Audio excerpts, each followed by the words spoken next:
जय हिंद मेरे प्यारे मित्रों, welcome to my channel Ashoka मैथन जी। ये सब आप देख ही रहे हैं कि उत्तर प्रदेश में लगभग 75,000 से अधिक वैकेंसियां आने ही वाली हैं। मार्च या अप्रैल तक हो सकता है शायद नोटिफिकेशन भी जारी हो जाए। मजबूरी है, क्या करें। लोकसभा के चुनाव में अपनी हालत देख ही लिया है सरकार। तो जान रहे हैं कि अगर आप वैकेंसी नहीं देंगे तो अब की सत्ता में तो उखाड़ के हमें फेंक ही दिएंगे। तो इसलिए आइए हम लोग देखते हैं यूपी टेट या स्टेट के लिए हम लोग मैथ पढ़ेंगे। तो आज हम नंबर सिस्टम शुरू करते हैं। संख्या पद्धति, ठीक, इसे बोलते हैं क्या, नंबर सिस्टम।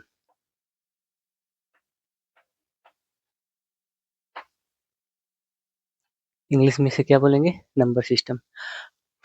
संख्याओं को हम समझते हैं, पहले हम संख्याओं को समझ लेते हैं। संख्याएं कैसी होती हैं, कौन कौन होती हैं, ठीक है। तो देखिए सबसे पहले आसान भाषा में समझते हैं। प्राकृतिक संख्याएं, कौन सी प्राकृतिक संख्याएं, प्राकृतिक संख्याएं, ठीक है। प्राकृतिक संख्याएं, प्राकृतिक संख्याएं क्या होती है, एक, दो, तीन, ऐसे ऐसे ऐसे अनंत तक जितनी भी संख्याएं होंगी हमारी क्या कहलाएंगी, प्राकृतिक संख्याएं कहलाएंगी, ठीक है। लेकिन वो किस में होंगी, पॉजिटिव वे में होंगी, यानी कि सारी संख्याएं क्या होंगी, पॉजिटिव में होंगी। अब यहाँ पे देखिए एक दो तीन डॉट डॉट डॉट डॉट अनंत तक गया है ये संख्याएं, ठीक है। इसमें किस चीज की कमी है, जीरो की कमी है। अगर हम इसको में अगर हम जीरो ऐड कर देते हैं, क्या ऐड कर देंगे, जीरो। जैसे हम इस संख्याएं में जीरो ऐड कर देंगे, यही हमारी संख्याएं क्या हो जाएंगी, पूर्ण संख्याएं होंगी, ठीक। क्या हो जाएंगी, पूर्ण संख्याएं हो जाएंगी। देखो ये प्राकृतिक संख्याएं हैं। प्राकृतिक संख्याओं में जैसे हम जीरो ऐड कर दिए, जीरो ऐड हो गया ना, तो यहाँ पे क्या हो जाएंगी, पूर्ण संख्या होंगी, एक दो तीन ऐसे ऐसे से अनंत तक। ये भी क्या, अनंत तक होंगी और क्या हो जाएंगी, पूर्ण संख्या है। अभी तक इसमें जीरो नहीं था इसलिए अपूर्ण थी। अब जैसे ही इसमें जीरो हम ऐड कर देंगे या फिर जीरो इंक्लूड कर देंगे तो क्या हो जाएगी, पूर्ण संख्याएं हो जाएंगी। ये प्राकृतिक संख्याएं होंगी, इसमें जीरो ऐड कर दिए पूर्ण संख्या हो गई। अब यहाँ देखिए, अब इसमें देखो किस चीज की कमी है, कमी देखिए बस केवल, जैसे इसमें जीरो की कमी थी। अब संख्याएं माइनस में भी होती हो, माइनस में भी होती हैं, तो ये पूर्ण थी। पूर्ण के बाद देखो अब क्या हो जाएंगी, पूर्णांक हो जाएंगी। इसी पहले पूर्ण होंगी, अब क्या होंगी, पूर्णांक हो जाएंगी, पूर्णांक संख्याएं, ठीक है। पूर्णांक संख्याएं क्या होती है, पूर्णांक संख्याएं हमारी जीरो होती है, प्लस माइनस एक होगी, कामा प्लस माइनस दो होगी, फिर कामा करके प्लस माइनस तीन होगी। इसी तरीके से ऐसे ऐसे प्लस माइनस करते हुए एक तरफ प्लस जाएगा एक तरफ माइनस जाएगा। जैसे यहाँ पे हम जीरो नंबर सिस्टम है, ये नंबर लाइन है, ठीक है। अब यहाँ पे इधर जितनी भी संख्याएं होंगी, एक, एक, दो, तीन, ठीक है, ये किस में होंगी, ये सारी सारी संख्याएं किस में होंगी, पॉजिटिव में होंगी। इधर जितनी संख्याएं होंगी वो माइनस में होंगी, एक हो गया, माइनस दो हो गया। नंबर लाइन में हम जिसे निरूपित कर देते हैं वही हमारी क्या कहलाएंगी, प्राकृतिक संख्याएं कहलाएंगी या पूर्ण संख्याएं कहलाएंगी, पूर्णांक भी कहलाएगा। नंबर लाइन में अगर हम इसे निरूपित कर देते हैं तो, ठीक है। यहाँ देखिए पूर्णांक हो गया, पहले प्राकृतिक संख्या है, फिर पूर्ण संख्या है, पूर्णांक हो गया। अब आगे आते हैं, देखो इसको हम क्या करेंगे, पूर्णांक हो गया। अब इसके बाद क्या आएगी, परिमेय संख्या आएगी, क्या आएगी, परिमेय संख्या, परिमेय संख्याएं। नंबर सिस्टम से यूपी टेट में आप जान लीजिए 8 से 10 नंबर हर साल पूछे जाते हैं। हर साल का मतलब जितनी बार यूपी टेट का एग्जाम हुआ है, हर बार 8 से 10 नंबर के जरूर सवाल आते हैं। अगर आप नंबर सिस्टम सही से पढ़ ले रहे हैं तो आपका यूपी टेट या स्टेट में कम से कम 8 नंबर या 10 नंबर एकदम फिक्स है, ठीक। इसलिए इसके हम हल्के में नहीं ले सकते हैं, नंबर सिस्टम हम लोग सही तरीके से पढ़ेंगे।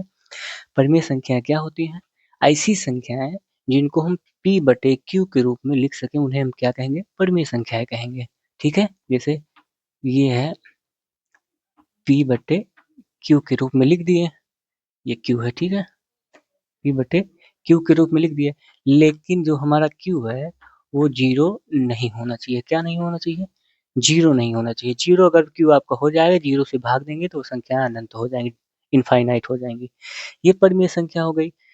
अब इसको देखो इंग्लिश में इसे नेचुरल नंबर बोलते हैं, इसे होल नंबर बोलते हैं, इसे इंटीजर बोलते हैं। क्या बोलते हैं? इंटीजर बोलते हैं। इसे क्या बोलेंगे? इसे आपको रैशनल नंबर बोलेंगे, ठीक है? इसको हम एन से डिनोट करेंगे, कैपिटल एन से। पूर्ण संख्याएँ को हम डब्ल्यू से डिनोट करेंगे, ठीक है? जेड को हम अरे पूर्णांक को हम जेड से डिनोट करेंगे और आई से भी डिनोट करते हैं, ठीक है? और इसको हम किससे? क्यू से, ठीक? परिमेय संख्या को हम क्यू से व्यक्त करते हैं। अब यहाँ देखिए इतना हो गया। अब एक छोटा गोला और बनाते हैं। ये आपका एक छोटा गोला है, इससे हटके एक गोला है। इसे हम क्या बोलेंगे? अपरिमेय, अपरिमेय संख्या। अपरिमेय संख्याएं क्या होंगी? ऐसी संख्याएं जिनको हम p बटे q के रूप में नहीं लिख सकते हैं। अब ये वाली जो संख्या है उसको 1/2 लिख दो, 5/3 लिख दो, 7/5 लिख दो या केवल 8 लिख दो। ये सारी क्या, अगर केवल एक ही नंबर लिया है, जैसे केवल एक है, ये हो गया, ये हो गया। एक भी आपका क्या है? परिमेय संख्या है, क्योंकि 1/1 कंसीडर होता है। जैसे 8 हम लिख दिए यहाँ पे, तो बटे में 1 जो है हमेशा क्या होता है? कंसीडर होता है। इसे हम, तो ये भी हमारा क्या होगा? p बटे q के रूप में होगा। लेकिन ऐसी संख्याएं जिनको हम p बटे q के रूप में नहीं लिख सकते हैं, वो संख्याएं अपरिमेय संख्याएं कहलाएंगी। जैसे √2, आप कहोगे इसमें भी बटे में 1 लिख सकते हैं, लिख सकते हैं। लेकिन अभी हमको आपको समझाएंगे अपरिमेय संख्याएं होती क्या है, कैसे कैसे समझ में आएगा। ये जब हम टर्मिनल और टर्मिनेटिंग और नॉन टर्मिनेटिंग जब पढ़ेंगे तब आपको पता चलेगा। अभी देखो √2, √3, √5, इस तरीके से कहाँ तक? अनंत तक। संख्याएं जितनी भी होंगी वो क्या कहलाएंगी? अपरिमेय संख्याएं कहलाएंगी। इसको इंग्लिश में क्या बोलेंगे? इर्रेशनल नंबर बोलेंगे, ठीक है? अब यहाँ देखिए, ये आपका ये आपका जो डिब्बा जा रहा है, ऐसे ऐसे समझिए इसको। देखो, प्राकृतिक संख्याएं पूर्ण संख्याएं के अंदर आती हैं। प्राकृतिक संख्या पूर्ण संख्याएं के अंदर आती हैं। और पूर्ण संख्याएं प्राकृतिक संख्याएं दोनों किसके? पूर्णांक के अंदर आती हैं। पूर्णांक पूर्ण प्राकृतिक संख्याएं किसमें आती हैं? परिमेय संख्या में आती हैं। कभी कभी इस तरह क्वेश्चन पूछ लेता है कि बताइए कि every natural number is a whole number, यानी कि प्रत्येक प्राकृतिक संख्याएं क्या पूर्ण संख्याएं हैं? हाँ, सही है। अगर पूछ लिया प्रत्येक परिमेय संख्या क्या पूर्ण संख्याएं हैं, तो आपका क्वेश्चन गलत है, ठीक है? तो इस वे में जब आप पढ़ेंगे नंबर सिस्टम को, तो आपको समझ में आ जाएगा, आपको आप गलती नहीं करेंगे। क्या अपरिमेय संख्याएं परिमेय संख्या हैं? नहीं। क्या अपरिमेय संख्या पूर्ण संख्याएं हैं? नहीं। क्या अपरिमेय संख्या पूर्णांक है? नहीं। ये क्या है? ये आपका जो बड़ा वाला गोला है, ये है वास्तविक संख्याएं। क्या है? वास्तविक संख्याएं हैं, ठीक है? वास्तविक संख्याओं को इंग्लिश में क्या कहेंगे? रियल नंबर, ठीक है? वो संख्याएं जो परिमेय अपरिमेय से मिलकर बनी होती हैं, उन्हें हम क्या कहेंगे? रियल नंबर कहेंगे। यानी कि उसमें परिमेय भी संख्याएं होंगी और अपरिमेय संख्याएं होंगी। वो क्या होगी? वास्तविक संख्याएं होंगी, यानी कि रियल नंबर होंगी। इसका मतलब ये हुआ, क्वेश्चन में पूछेगा कि क्या अपरिमेय संख्याएं वास्तविक संख्याएं हैं? यानी कि क्या irrational number is rational number? Can you defined it? Irrational number is rational number? तो आपका ये सही हो जाएगा, ठीक है? इतना आपको अभी समझना है। अब इसके बाद हम आपके आते हैं, इतने के बाद यहाँ आते हैं, ठीक है? यहाँ हम ये देखेंगे संख्याएं। क्या देखेंगे? संख्याएं। इंग्लिश में क्या होता है? नंबर्स, ठीक? संख्याएं के कितने प्रकार की होती हैं? संख्याएं दो प्रकार की होंगी। एक होगा क्या आपका? वास्तविक संख्या,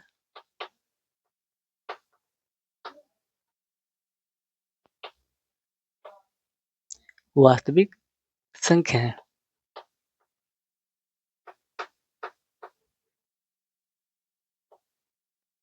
एक होगा आपका काल्पनिक संख्या।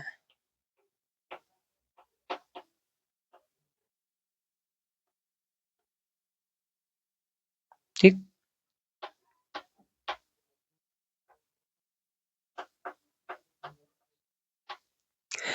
इसे इंग्लिश में रियल नंबर कहेंगे, इसे क्या कहेंगे, इमेजिनरी नंबर कहेंगे। क्या कहेंगे, इमेजिनरी नंबर। ठीक है। अब ये देखो, वास्तविक संख्या हमने पढ़ा दिया है, वास्तविक संख्या ये होंगी, आप इसे समझ जाएंगे। अब बचा काल्पनिक संख्याएं। वास्तविक संख्याएं क्या होंगी, जो जिसमें क्या हो, परिमेय प्लस अपरिमेय हो। ठीक, ये आपका क्या हो, वास्तविक संख्या है। और वास्तविक संख्या हमने उधर पढ़ा दिया है। काल्पनिक संख्याएं क्या होती हैं, काल्पनिक संख्याएं वो होती हैं जो सिर्फ कल्पना में हम जिसे व्यक्त कर सकें, जिसे हम नंबर लाइन जो होता है आपका, नंबर लाइन में हम जिसे हम निरूपित नहीं कर सकते हैं, वही क्या है, काल्पनिक संख्या है। जैसे हम ये देखो, रूट टू ले लिए, लेकिन रूट टू को हम अप्लाई कर सकते हैं, समथिंग पॉइंट में जाएगा ये, तो हम इसको नंबर लाइन में लिख सकते हैं। काल्पनिक संख्या वो होंगी जैसे, अब यहाँ माइनस कर देते हैं। अब देखो अब इसमें क्या करेंगे, कुछ नहीं समझ में आ रहा है क्या करेंगे।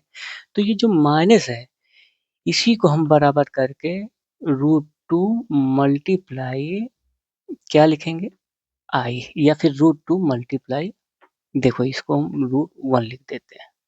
कितना समझ में आया, बराबर करके इसे root two, root minus one की जो वैल्यू हो, मतलब जो मान होगा वो आई होगा। ठीक है, इसलिए हम इसे क्या करेंगे, रूट टू आई। ये हमारा क्या है, इमेजिनरी नंबर है, इमेजिनरी नंबर। ठीक है। अब देखो यहाँ पे रूट टू है, और एग्जांपल देखते हैं, root five minus root seven, अगर इस रूप में दिया है तो ये हमारा क्या कहलाएगा, काल्पनिक संख्याएं कहलाएंगी, और ये हमारा क्या कहलाएगा, वास्तविक संख्याएं कहलाएंगी। ठीक है। अब इसमें देखिए, काल्पनिक संख्याओं में ही एक आता है कॉम्प्लेक्स नंबर। ठीक है, क्या बोलते हैं इसके, एक टाइप और है जिसे हम क्या बोलेंगे, कॉम्प्लेक्स नंबर, यानी कि सम्मिश्र संख्याएं।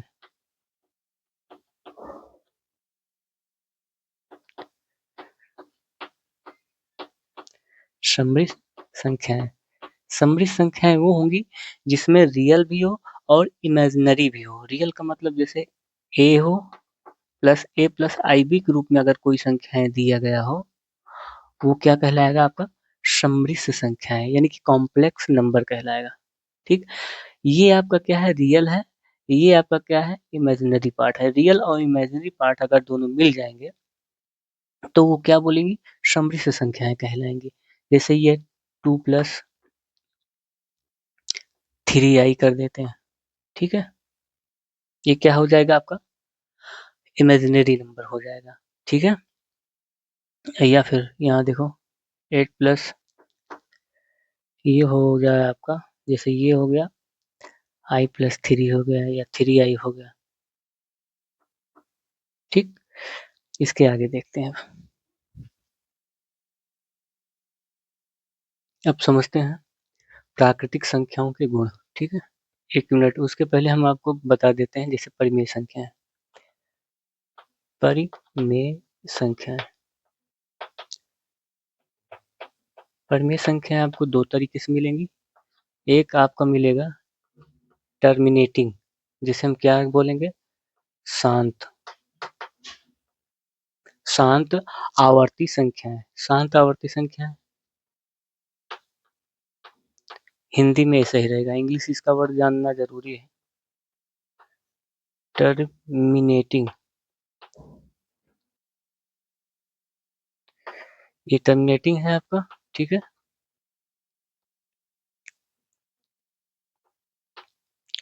और एक आता है नॉन टर्मिनेटिंग। नॉन टर्मिनेटिंग का मतलब ये हुआ अनवसानी आवर्ती, इसे हम क्या बोलेंगे इंग्लिश में, नॉन टर्मिनेटिंग। टर्मिनेटिंग। इसको समझते हैं। शांत आवर्ती क्या है? शांत आवर्ती वो संख्याएं होती हैं जिसे 5/2 ले लेते हैं। ठीक है, अब 2 से डिवाइड करो, 2 2 जा 4, 2 5 जा 10, यानी कि एक स्टेप के बाद ये जाके पॉइंट के बाद एक प्रकार से इसे दशमलव संख्या भी कहते हैं। एक स्टेप के बाद ये क्या कहेगा, रुक गया है। ठीक है, तो ये क्या कहलाएगा, शांत आवर्ती संख्याएं कहलाएंगी। अगर हम यहाँ पे 7/3 ले लेंगे या फिर 15/4 ले लो, तो कुछ भी लोगे, ये एक पॉइंट पे जाके आपके रुक जाएंगे। देखो 3 दूनी 6 और 3 त्रिक 9, फिर ये 3 त्रिक 9 चलता रहेगा, ये नहीं होगा आपका। 3/7 शांत आवर्ती में नहीं आएगा। यहाँ पे आपको ले लेते हैं 16/5 ले लेते हैं। देखो 4 3 12, ठीक, 4 7 28, 4 5 20, ये आपके क्या होंगे, शांत आवर्ती संख्याएं होंगी। अनावर्ती संख्याएं, अनावसानी संख्याएं जो आवर्ती होंगी वो हमारी दो तरीके से होती है। एक होती है रिपीटिंग,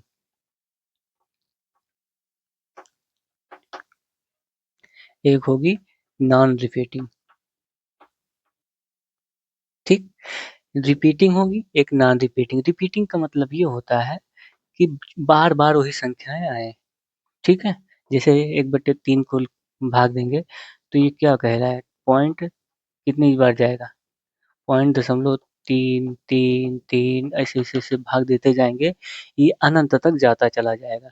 इसी को हम क्या बोल देते हैं, बराबर करके 0.3 बार लगा देते हैं। बार का मतलब वही टर्म बार बार रिपीट हो रहा है। ठीक, ये आपकी होगी रिपीटिंग संख्याएं होंगी। और नॉन रिपीटिंग वो होंगी जो बार बार बार बार कई स्टेप तक उसको ले जाइए और वो वही संख्याएं आती है, मतलब हर बार अलग अलग संख्याएं आए, उसे हम क्या कहेंगे, नॉन रिपीटिंग संख्याएं कहलाएंगे। ठीक, अब जो संख्याएं हम पढ़ेंगे वो बहुत बहुत इंपॉर्टेंट है, बहुत बहुत इंपॉर्टेंट है, इस पे हमें विशेष ध्यान देना है। नंबर 1, सम संख्याएं। क्या, सम संख्याएं।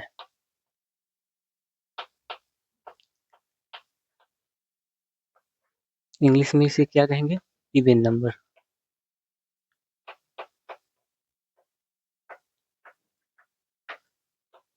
सम संख्या क्या होती है समझते हैं। ऐसी संख्याएं जिनको भाग देने पर पूर्णतः 2 से विभाजित हो जाए, उन्हें हम क्या कहेंगे, सम संख्याएं कहेंगे। ठीक है, जैसे 2 है,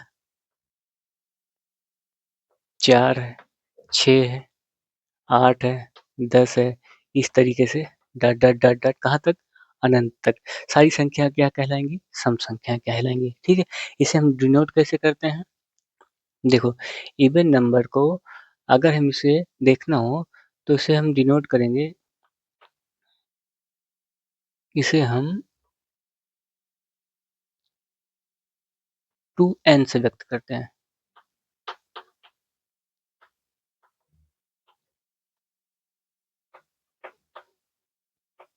ठीक, किससे व्यक्त करते हैं, 2n से, यानी कि n की जगह पे कोई भी संख्या है, प्राकृतिक संख्या रखो, 1 2 3 4 कुछ भी रखोगे तो आपकी क्या कहलाएगी, प्राकृतिक संख्याएं कहलाएंगी। ठीक है, यानी कि इवन नंबर को हम किससे डिनोट करेंगे, 2n से डिनोट करेंगे। ठीक, दूसरा हम देखते हैं, दूसरा हमारा क्या है, विषम संख्या है, विषम संख्या है।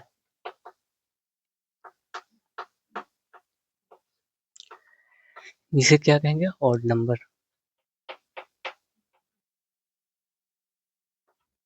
ऑड नंबर हमारा क्या होगा, ऑड नंबर होगा हमारा 1 3 5, वे संख्याएं जिनको 2 से भाग देने पर पूर्णतः विभाजित नहीं होती हैं, परिभाषा मैं बता रहा हूँ, वे संख्याएं जिनको 2 से भाग देने पर पूर्णतः विभाजित नहीं होती हैं वो विषम संख्याएं कहलाती हैं। ठीक है, 1 3 5 7 9 11 इस तरीके से अनंत तक जाएंगे। ठीक है, इसे हम कैसे डिनोट करते हैं, इसे हम 2n+1 से डिनोट करते हैं।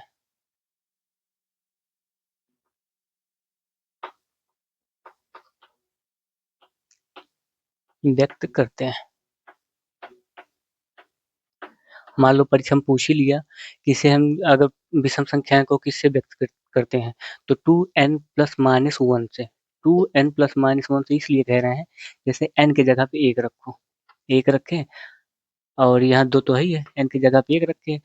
अब यहाँ पे प्लस नहीं माइनस ले लेते हैं, -1 लेते हैं तो 2 में से 1 चले जाएंगे, कितना हो जाएगा, पॉजिटिव में 1 आएगा तो हमारे क्या होगा, विषम संख्याएं हो जाएंगी।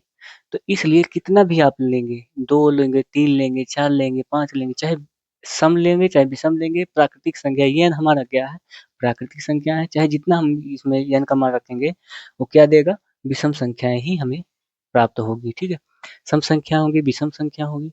अब हम देखते हैं तीसरा, कंपोजिट नंबर, जिसे हम क्या बोलेंगे, भाज्य संख्याएं। भाज्य संख्याएं,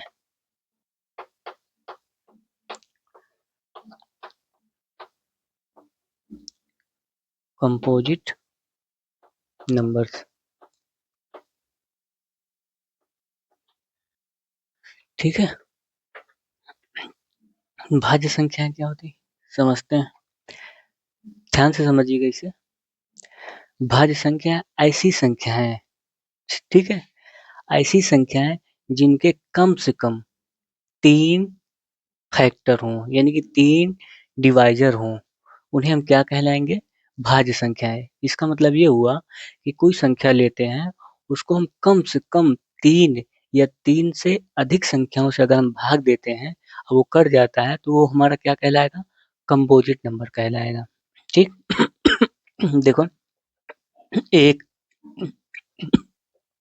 परिभाषा के अनुसार यहाँ 3 चाहिए, कम से कम 3 या 3 से अधिक, 3 या 3 से अधिक अगर फैक्टर हो रहे हैं किसके, भाज्य मतलब किसी भी संख्या के, तो वो क्या कहलाएगा, भाज्य संख्या। एक है, एक के कितने फैक्टर होंगे, केवल एक ही होगा तो इसलिए ये नहीं हो सकता। दो, दो के कितने फैक्टर होंगे, देखो एक एक हो जाएगा, एक क्या हो जाएगा, 2 स्वयं हो जाएगा, इसके 2 फैक्टर हो गए, इसलिए ये भी नहीं होगा। ठीक, अगर हम 3 लेते हैं, 3 के कितने फैक्टर होंगे, एक एक होगा, एक खुद 3 होगा, तो ये भी नहीं होगा।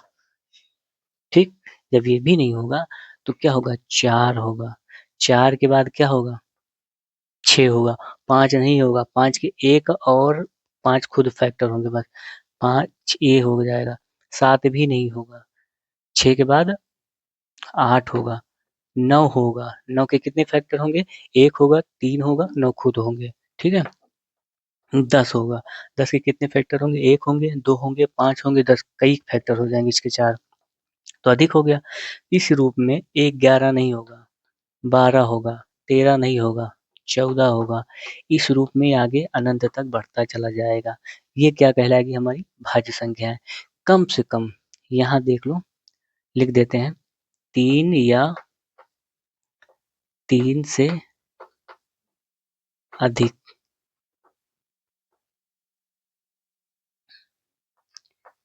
जिनके 3 या 3 से अधिक गुणनखंड हों।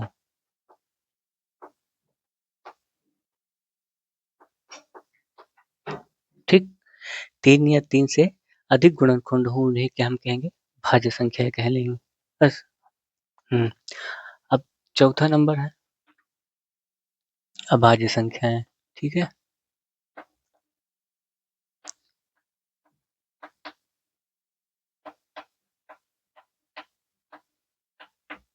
अभाज्य संख्याएं के इंग्लिश में क्या कहेंगे, प्राइम नंबर।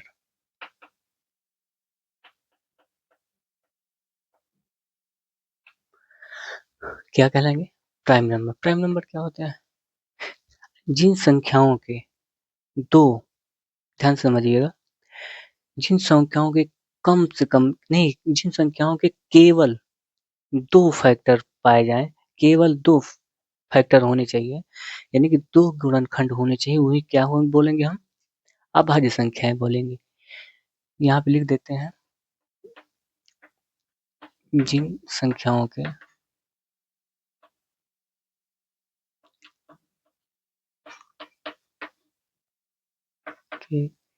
केवल, ये बहुत इंपॉर्टेंट है, ठीक है, ये बहुत जगह काम देगा। जिन संख्याओं के केवल 2 गुणनखंड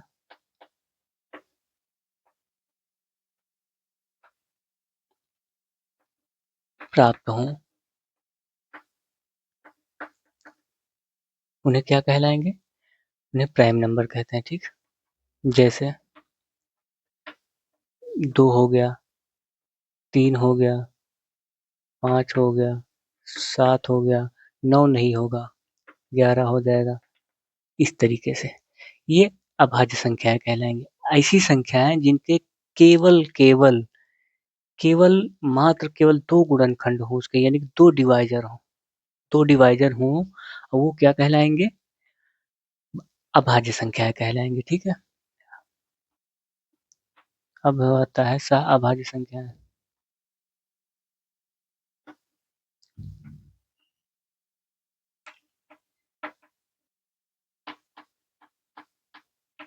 सहअभाज्य संख्याएं क्या होंगी?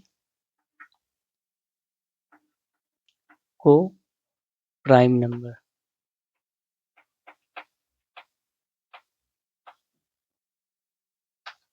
ठीक। सहअभाज्य संख्याएं क्या होती हैं? ऐसे 2 संख्याओं का पेयर लेंगे, 2 संख्याएं होंगी, उनका पेयर लेंगे, उन 2 संख्याओं का जो पेयर होगा उनका जो कॉमन फैक्टर होगा वो 1 होना चाहिए, उसी को हम क्या कहेंगे? सहअभाज्य संख्याएं कहेंगे, ठीक। जैसे हम यहाँ 2 ले लिए, 3 ले लिए, यहाँ देखो 2 और 3 के बीच में कॉमन फैक्टर केवल क्या है? एक ही है, ठीक है। ये इवन है, ये ऑड है, कोई जरूरी नहीं है, लेकिन हाँ, अगर प्राइम नंबर है, ठीक है, प्राइम नंबर है तो उन दोनों के बीच में जो कॉमन फैक्टर होगा वो एक ही होगा। जैसे यहाँ पे हम मान लो यहाँ 4 ले लेते हैं, ठीक, यहाँ क्या ले लिए? 5 ले लिए। देखो एक इवन है, एक ऑड है, तो ये क्या होगा? आपका सहअभाज्य संख्याएं होंगी। कुछ भी ले लीजिए, यहाँ पे देखिए 7 ले लीजिए, यहाँ 11 ले लीजिए। अब यहाँ देखिए ये क्या है? अभाज्य संख्या है, दोनों सब अभाज्य संख्या है, यानी कि हम कह सकते हैं कि प्रत्येक अभाज्य संख्याएं सहअभाज्य संख्याएं होती हैं, ठीक। इसको हम ऐसे ऐसे लिखते हुए चले जाएंगे चाहे जितना, ठीक। ये हो गया। अब हम आते हैं 6 नंबर में, परफेक्ट नंबर देखते हैं। परफेक्ट नंबर को हम बोलते हैं संपूर्ण संख्याएं।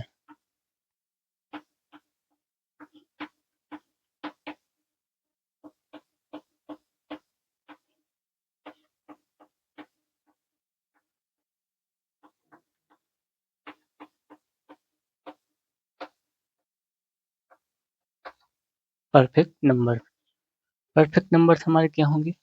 परफेक्ट नंबर वो संख्याएं होंगी जिनका कॉमन फैक्टर, जो भी कॉमन फैक्टर निकलेगा, अगर उनका हम जोड़ जोड़ जोड़ देंगे तो वो जोड़ उस संख्याएं के योग के बराबर हो जाए। जैसे हम ये होता है 6 ले लिए, 6 का कॉमन फैक्टर निकालते हैं, 1 होगा, 2 होगा, 3 होगा। देखो 1 2 3, ये तीनों क्या है? इसके डिवाइजर है, ठीक है। ये 3 का तीनों क्या है? इसके डिवाइजर है। अगर हम इनको हम जोड़ते हैं, 1 धन 2 धन 3 बराबर क्या हो जाएंगे? 6 हो जाएंगे। तो ये हमारी क्या कहलाएगी? ऐसी अगर कोई संख्याएं आपको दिख रही हैं तो वो आपकी क्या होगी? संपूर्ण संख्याएं कहलाएंगी, ठीक है। अब हम देखेंगे प्राकृतिक संख्याओं के गुण, ठीक है।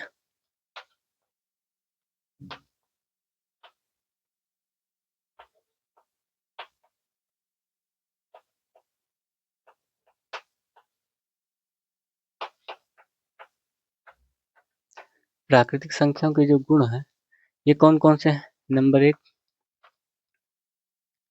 नंबर एक आपका होगा, ये होगा आपका संवरक नियम, ठीक है। नंबर एक, संवरक नियम का नियम, इसे हम क्या बोलेंगे? Closure law.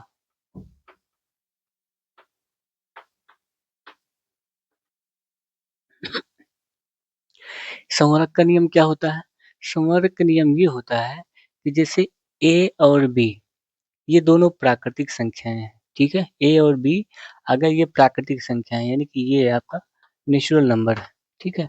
तो a प्लस बी भी आपका केस में होगा, ये भी आपका नेचुरल नंबर ही होगा। अगर ये प्राकृतिक संख्या है तो ये भी प्राकृतिक संख्याएं होंगी, इनका जोड़ भी क्या होगा, प्राकृतिक संख्याएं होंगी। दूसरा होगा साहचर्य का नियम।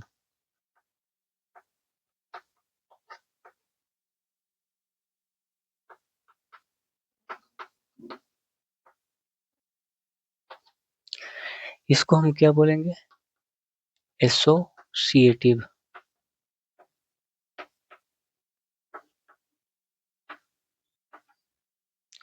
एसोसिएटिव लॉ, ठीक है। इसमें दो तरीके से होंगे, नंबर एक, नंबर दो। ये क्वेश्चन पूछा गया है, ठीक है, यूपी टेट में, इसलिए बता रहे हैं, ये जरूरी है जानना, ठीक। संवरक का नियम पहला होगा, जोड़ का संवरक का नियम।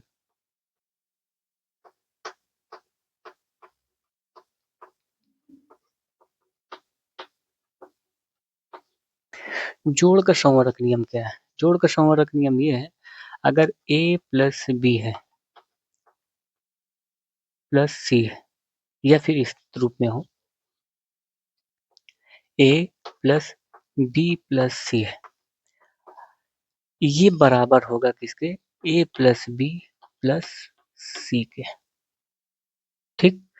ये आपका क्या है, जोड़ का संवरक नियम। नंबर दूसरा है गुणा का संवरक नियम।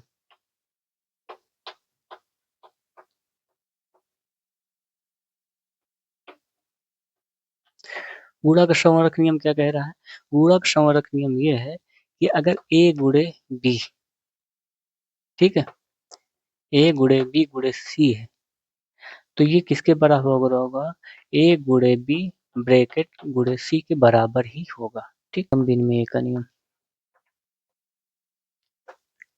क्रम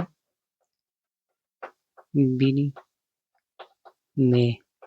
ठीक।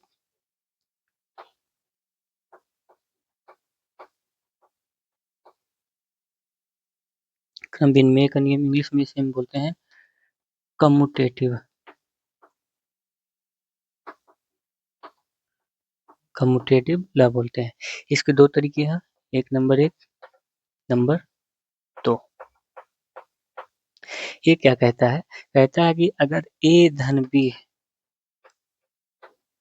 तो ये किसके बराबर होगा, b धन a के बराबर होगा, ठीक। दूसरा क्या कहता है, क्रम विनिमय नियम, ये किसका है, ये गुणा का क्रम विनिमय नियम है, ऐसे शॉर्टकट में लिख देते हैं, जैसे इस तरीके से इसमें था ना, पहला है दूसरा है, ये क्या हो जाए, सॉरी, ये आपका है, ये आपका जोड़ का क्रम विनिमय नियम है, ठीक।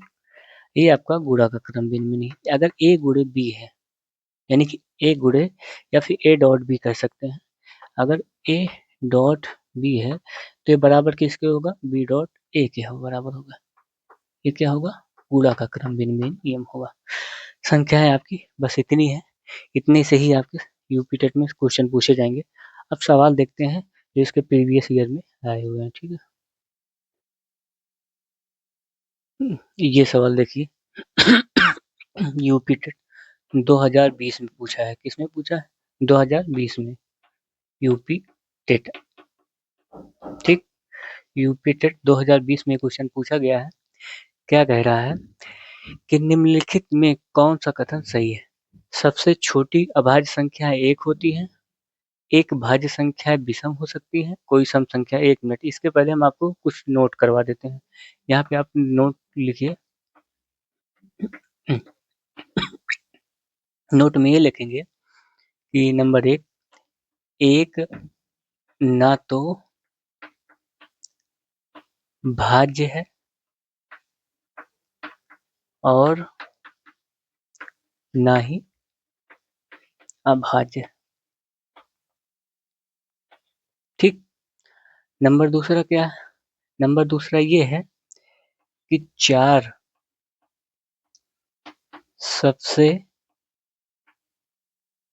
छोटी भाज्य संख्याएं हैं, ये बहुत इंपॉर्टेंट है, ठीक है। चार जो है सबसे छोटी भाज्य संख्याएं हैं, ठीक है। अब यहाँ देखिए दो सबसे छोटी अभाज्य संख्या है।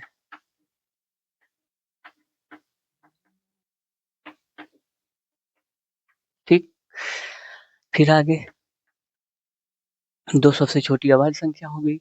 अब यहाँ लिखेंगे दो अंकों की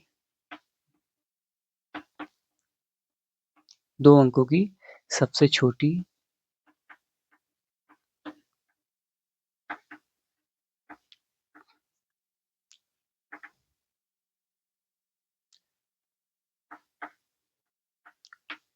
अभाज्य संख्या।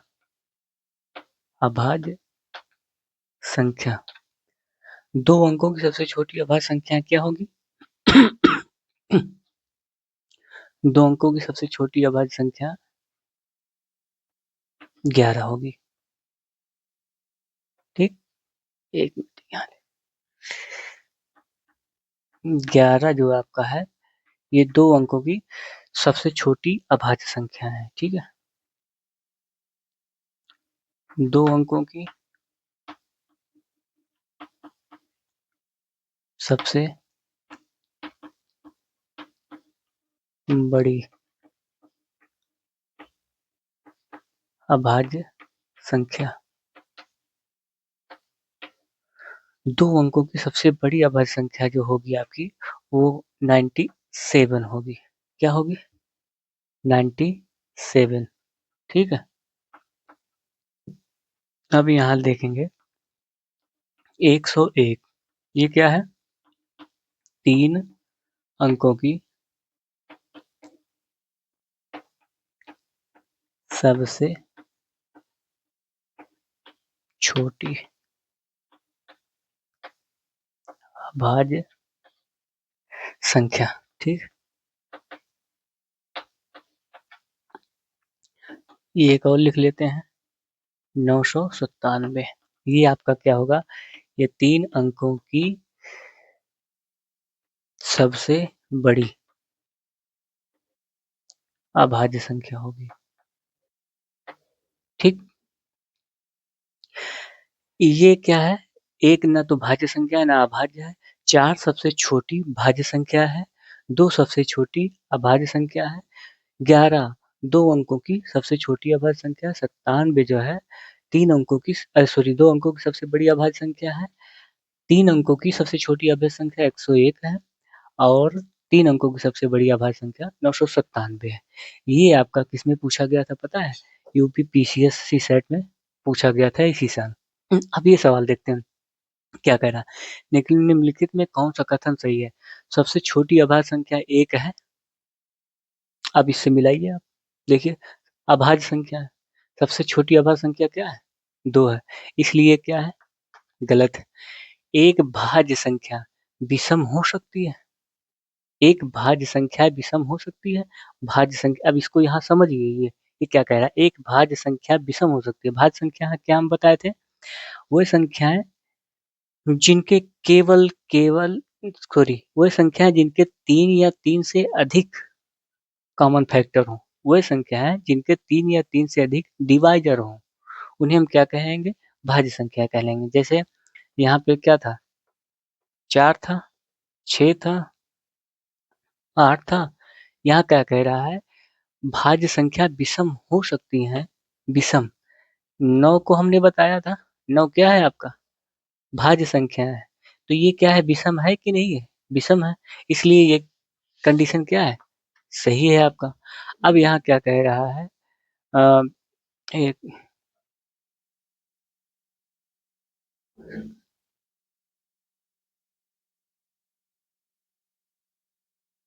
यहाँ जो है कोई सम अभाज्य संख्या नहीं है।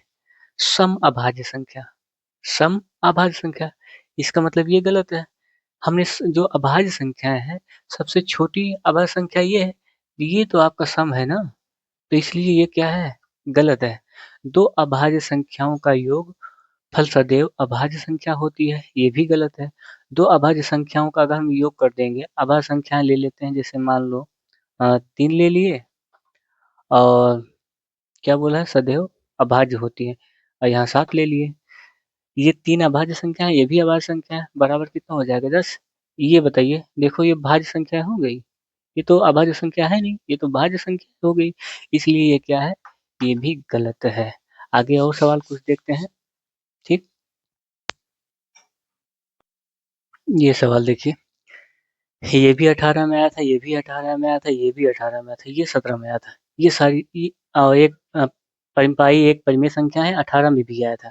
ये पाई एक परिमेय संख्या है कि क्या है, क्या नहीं है, परिमेय है कि अपरिमेय है, ये कई बार पूछ चुका है यूपी टेट में। ठीक है, तो ये सवाल हम देखते हैं सबसे पहले।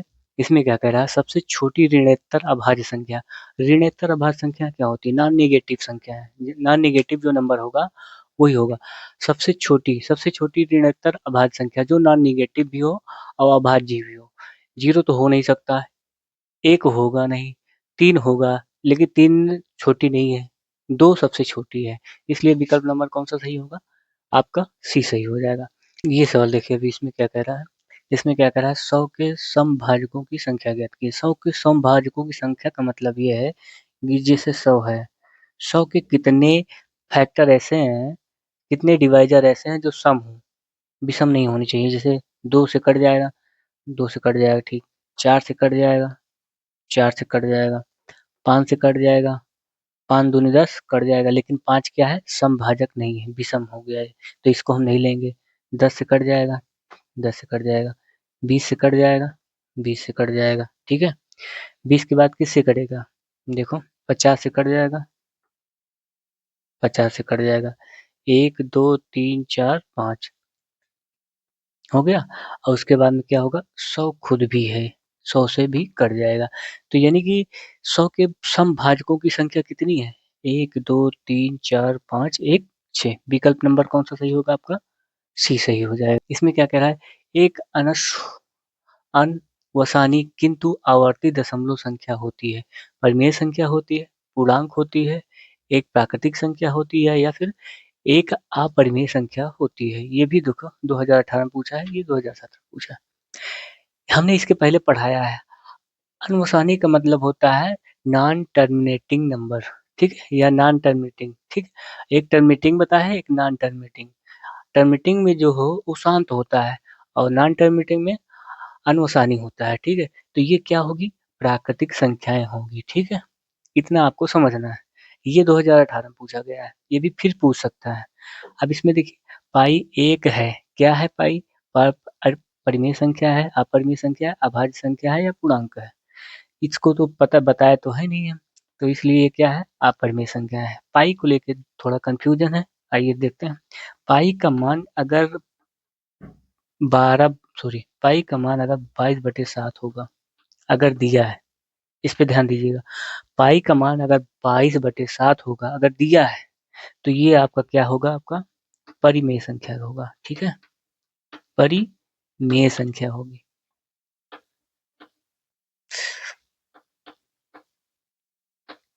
ठीक, अगर केवल पाई है, या पाई का मान दशमलव में करके दिया है, ठीक है, दशमलव में करके, तो पाई, केवल पाई है तो उसका मान क्या होगा? ये पाई जो है अपरिमेय संख्या होगी। इस पे आपको विशेष ध्यान देना है।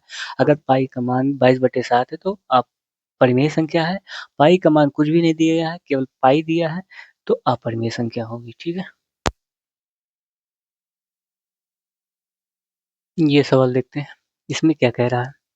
किन्हीं दो परिमेय संख्याओं के बीच, दो परिमेय संख्याएं हैं, जैसे यहाँ पे 5/8 ले लें, और फिर 7/3 ले लें, दो परिमेय संख्या है, ठीक है। कह रहा है इन दो परिमेय संख्याओं के बीच कोई परिमेय संख्या नहीं होती है, ये गलत है।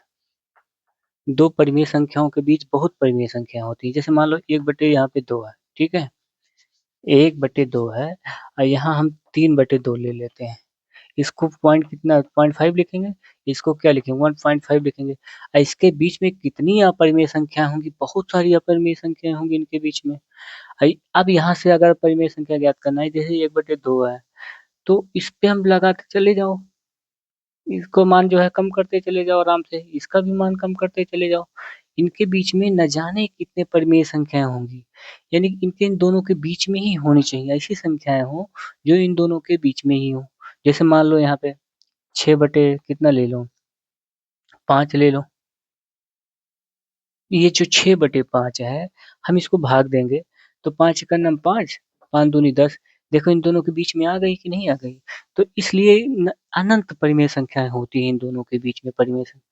तो यहाँ पे कौन सा विकल्प सही होगा आपका? सी सही होगा, अनंत परिमेय संख्याएं होती हैं। केवल एक परिमेय संख्या होती है, गलत है। ठीक है, केवल एक परिमेय संख्या और कोई अपरिमेय संख्या नहीं होती है, ये भी गलत है। यही से केवल एक जहाँ कर दिया, एक यही से गलत हो गया। ये भी 2011 में पूछा है। इसमें क्या कह रहा है, 7 और 13 के बीच कितनी अपरिमेय संख्याएं होंगी? 7 और 11 के बीच कितनी परिमेय संख्याएं होंगी? तो इसमें विकल्प नंबर क्या हो जाएगा आपका? अनंत हो जाएगा। 7 और 11 के बीच अनंत परिमेय संख्याएं होंगी। आगे देखिए इसमें क्या कह रहा है। इसमें ये कह रहा है कि 496 योग कितना 318 का निकटतम मान सैकड़ा में है। यहाँ देखिए 496 लिखते हैं, 496 और उसको ऐड कर देते हैं 318। 8 छः 14, 9 1 10 1 11, 4 3 7 1 8।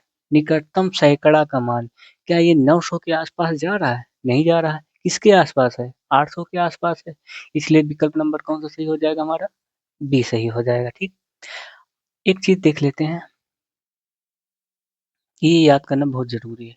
1 से 100 तक के अभाज्य संख्या है।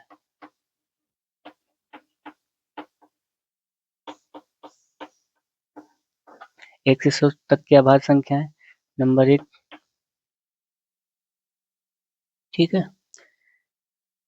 कहाँ से देखेंगे? 1 से 10 तक। 1 से 10 तक में कितनी अभाज्य संख्याएं हमारी निकलेंगी? 1 से 10 तक में देखो अभाज्य संख्याएं 2 हो जाएंगी, 3 हो जाएगा, 5 हो जाएगा, 7 हो जाएगा। ठीक, फिर दूसरा नंबर आपका आया, कहाँ से कहाँ तक देखना है आपकी? 10 से 20 तक देखना है। 10 से 20 तक में कितनी अभाज्य संख्या होंगी? यहाँ भी 4 होंगी, 11 होगा, 13 होगा, 17 होगा, 19 होगा। ठीक, तीसरा देखते हैं, 20 से 30 के बीच में कितनी अभाज्य संख्या होंगी? 20 से 30 के बीच में आपका 23 होगा, 23 के बाद जब आपका होगा 29 होगा। चौथा देखते हैं, 30 से 40 के बीच में, 30 से 40 के बीच में कितनी अभाज्य संख्या होंगी आपकी? देखो 31 होगा, उसके बाद में आपका 37 होगा। पांचवा नंबर देखते हैं, पांचवा क्या है? 40 से 50 के बीच में, ये याद कर लेना है। ठीक, बहुत इंपॉर्टेंट है, ये पूछा जाएगा बहुत ज्यादा। अब यहाँ देखिए 40 से 50 के बीच में क्या आपका क्या आ जाएगा?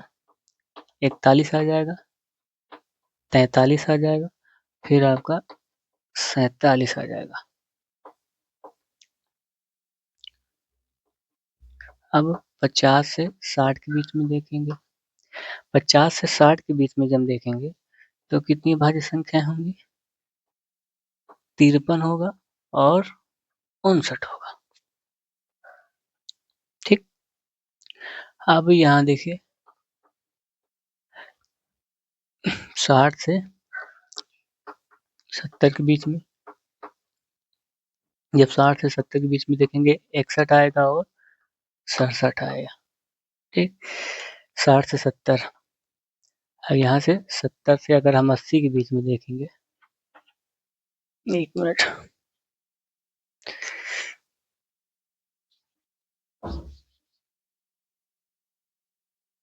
7, 7 के बाद 8 नंबर, कहाँ देखना है? 70 से 80 के बीच में। 70 से 80 के बीच में कितनी होंगी आपकी अपरिमेय संख्या? 71 होगा, 73 होगा, ये 7, 7 के बाद 8, 71, 73, 79। ठीक, 9 के बीच में देखते हैं, 9 में कितनी आएंगी? 80 से 90 के बीच में, 80 के 90 के बीच में केवल 2 परिमेय संख्याएँ आएँगी, सॉरी अभाज्य संख्याएँ आएँगी, 83 और 89। इसमें देखो 90 से 100 के बीच में कितनी आएँगी? केवल 1 97। ठीक? इसमें हमें ध्यान देना है कि अगर हम इस टाइप करके याद कर लेंगे, तो हमें बहुत आसानी होगी एग्ज़ाम में सवाल सॉल्व करने में, काफ़ी ज़्यादा आसानी हो जाएगी। जैसे पूछ लिया 20 से 50 के बीच में कितनी अभाज्य संख्या है, तो अगर हमें याद रहेगा ना, तो ये काफ़ी ज़्यादा हमें हेल्पफुल काम करेगा, हेल्पफुल का काम करेगा। जैसे यहाँ पे देखो 1 से 10 के बीच में कितने हैं, फिर यहाँ पे कितने हैं, यहाँ 4 है, 3 है, सॉरी 2 है, 3 है, फिर 3, फिर यहाँ देखो 3 है, फिर 2, 2, फिर 3, 2, 1 है। इसको याद करने का ऐसे तरीका, जैसे मान लो ये 4 है, 4, 4, 2, 2, 4, 4, 2, 2, फिर 3 है, 3, 4, 4, 2, 2, 3, फिर 2, 2, 3, 2, 1। ऐसे ही याद कर लीजिए 4, 4, 2, 2, 3, 2, 2, 3, 2, 1। Thank you so much for watching. बाकी की सवालें हम बाद में देखेंगे। अगर क्लास अच्छी लगे तो लाइक एंड शेयर कर दीजिएगा और चैनल को सब्सक्राइब कर लीजिएगा, ताकि नेक्स्ट जो आने वाली वीडियो है वो आप तक पहुंच जाए। Thank you so much.